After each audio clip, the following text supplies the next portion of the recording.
Bill Reynolds. I'm glad to see y'all this evening. I was the son of Leonard Franklin and Gertrude Reynolds, who laid to rest right here behind me in this beautiful cemetery. I was born in 1934. I was actually born in Fowlestown, Georgia, which is a few miles south of here. We moved to town when I was 13 years old. We moved on to Shotwell Street. Some of y'all might know the Chamber of Commerce house down there on the river. That was my childhood home from the time I was 13. In 1989, some local businessmen moved it down the river and it became the Chamber of Commerce house that you know of today. In 1953, I graduated from Bainbridge High School and went on to the University of Georgia, and then on to Alabama Polytechnical Institute. Some of you might know it as Auburn University today, War Eagle. I got my bachelor's in science and pharmacy and came back to Bainbridge to practice pharmacy with my brother Leonard, who's also laid to rest here.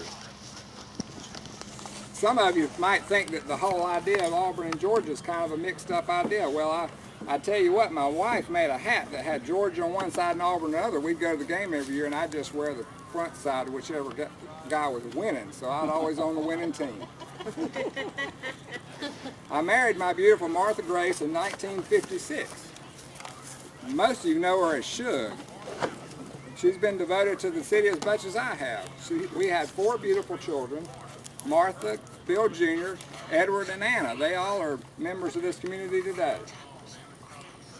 In 1981, I was elected Decatur County Man of the Year. In 1986, I served as president of the Georgia Municipal Association. I love my family so much, and I love Bainbridge just as much. I served on the Bainbridge City Council for 11 years as a council person and was elected mayor in 1978. I served as mayor for 28 years. As much as I love the city employees just as much. They were really close to me, and during most of my tenure as mayor, my pharmacy was located on Broad Street. It was just down the road from City Hall, so I'd walk down there a couple times a day with my cup of coffee and visit with the city employees and find out what was going on. And I really came to be really close with many of the city employees.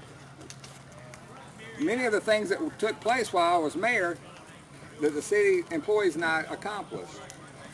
One of which is the rapid rail system, as you know it today, with the garbage cans where you roll them to the street. They had an arm for the city truck to pick it up and dump it in the garbage.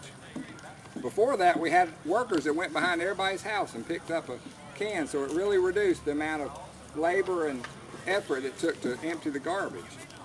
Another program we started with was the public safety system. If you don't know about public safety, actually, all of our police people are cross-trained in fire as well, so they can fight fires as well as police. So it really saved us money on our amount of people and taxpayer dollars that we were able to spend. Speaking of saving money, most of y'all know about those goats down there by the river. Well, I was pretty well known for putting them in the holding ponds to eat the brush down. Talk about cheap labor. During my end of my term as mayor, animals were always close to me, and we set up the Humane Society to work with the city of the shelter, and we've had a really good relationship with them ever since. A couple of times, people and friends asked me if I should run for the legislature or something outside of the city of Bainbridge. I said, I don't know why you'd want to go to Atlanta and be in the legislature when you could be the mayor of Bainbridge. To tell you the truth, it was always a lot more special to me. I really appreciate y'all coming out tonight. Hope y'all catch some fish.